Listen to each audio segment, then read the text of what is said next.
Hello everyone, and welcome back for our discussion today, focusing on an upcoming game, Realm of Ink. Currently in early access on Steam, the demo introduces us to a dungeon looter in beautifully themed backdrops and structures. The in-game world is dripping with allusions to stories from our own, including a system based on magical ink, a distinct boss and set of characters, even architectural references. By combining the infused ink, we can create numerous powers, and combined with imbued elixirs, we begin to unravel the conspiring will behind it. At just about every turn, we are introduced to characters and items that are references to real-life Chinese folklore and mythology. Fox spirits, war generals, Xie guardians, even some quotes from the Tao Te Ching itself. This demo is quite packed with interesting retellings of cultural stories. As a point of transparency before we begin, it is important to note that I am no scholar. I'm just a gamer who enjoys mythology and folklore.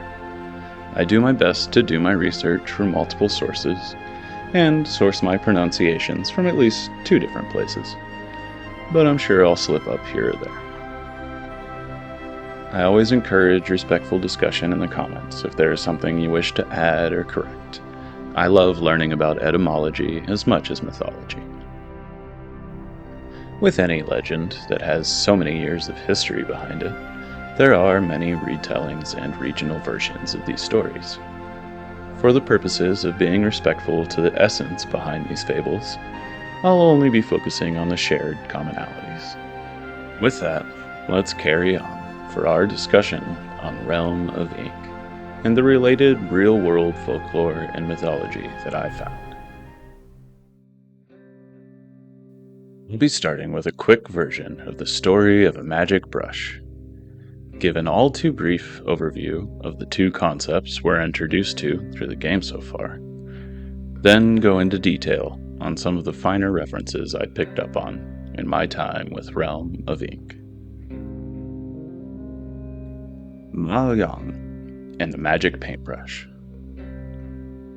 The brush is magic, but the real power was what was within Ma Liang.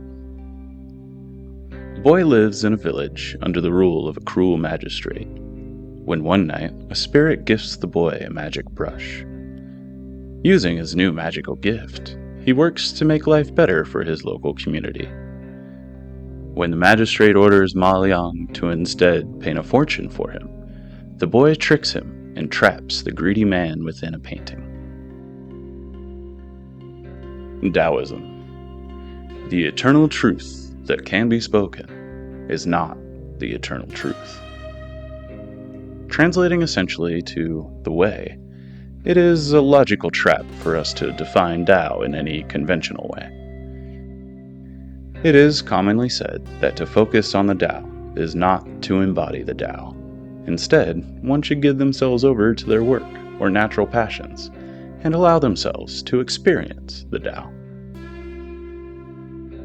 Buddhism, specifically Animita, considered an element of samadhi, or a state of meditation, for lack of a better translation. The concept of animita is considered one of 3 doors, or gates, of liberation. By meditating on the existence of emptiness, signlessness, and wishlessness, one may achieve liberation from that which holds them back.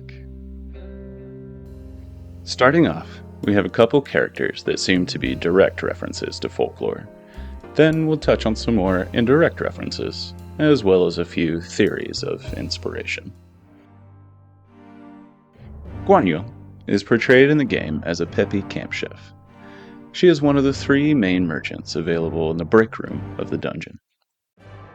The real-life version of Guan Yu is much more of a warrior deity, having been a general who was later deified in death. Not a spirit of barbarism or warmongering. Instead, Guan Yu is often referred to as Emperor Guan. I'll spare you his longest title, one that spans roughly 24 words depending on translations, but many of his titles center on his virtuosity. In life, Guan Yu was a public-facing military official who was apparently beloved by the people for protecting them from the rebels. Eventually, after establishing himself in battle, and when a local city's governor had died, Guan Yu was appointed as leader of the town. Continuing to rise up in ranks both militaristic and social, Guan Yu led a prolific life and was said to be a participant in many influential battles that established borderlines of the time. Unfortunately, Guan Yu was eventually cut off from the main contingent of forces, captured, and executed. The more fanciful stories include holding a dinner party while his private surgeon scraped poison from the bones in his arms. Another tells of his severed head mocking the very man who had once been his enemy and captor. One of his many titles even pays respect to his great beard, of which there is apparently no equal. Qing Yan is most likely a reference to Yan Wang, sometimes written in English as King Yang, or the King of Hell.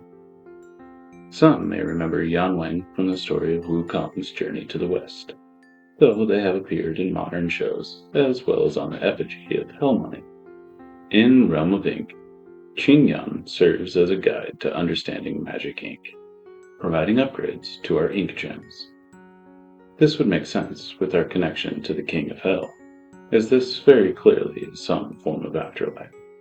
She seems to be even more of an expert of the mysticism around ink magic than Ying Ning, our other mentor with ink. This would again make sense, as Ying Wang was also the judge over the underworld as well as ruler, having to hold a deeper understanding of the true workings of things.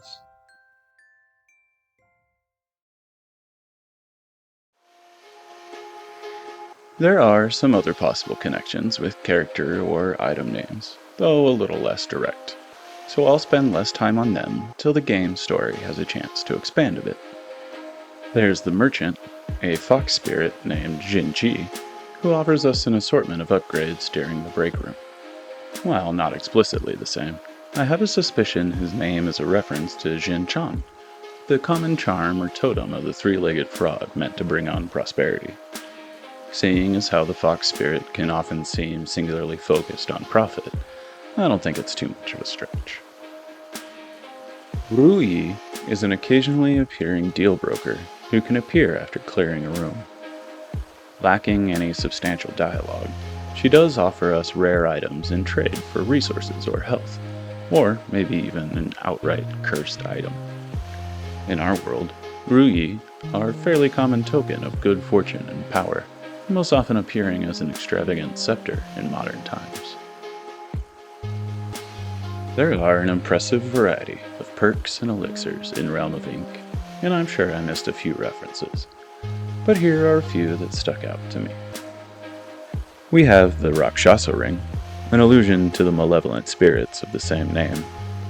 There's the Lamp of the Seven Stars, the Chinese story of what we refer to as the Big Dipper. There's the Judge's Brush, which may be a reference again to Yan Wang, who is said to carry a brush in one hand. Wu Wei is an element of Taoism that, while again being understood as nearly impossible to describe, refers to the natural and necessary movement. A common allegory is the flow of water, only moving as it should, never as it shouldn't. In Realm of Ink, Wu Wei isn't mentioned by name. I do find it a light-hearted thought to keep this in mind during the chaos of battle. The land after the dungeon is referred to as Anamita Sanctum.